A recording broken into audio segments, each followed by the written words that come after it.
Dude, if I weigh 99 pounds and eat a pound of nachos, am I 1% nacho?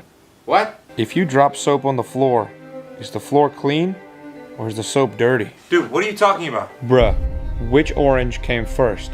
The color or the fruit? Huh? Oh wait, you got a point there. If two vegans are arguing, is it still considered beef? Was there something in that apple juice you drank? If you were born deaf, what language were you thinking? If you get out of the shower clean, how does your towel get dirty? If Apple made a car, would it still have windows? Alright, I'm going to bed before I get a contact high from listening to you.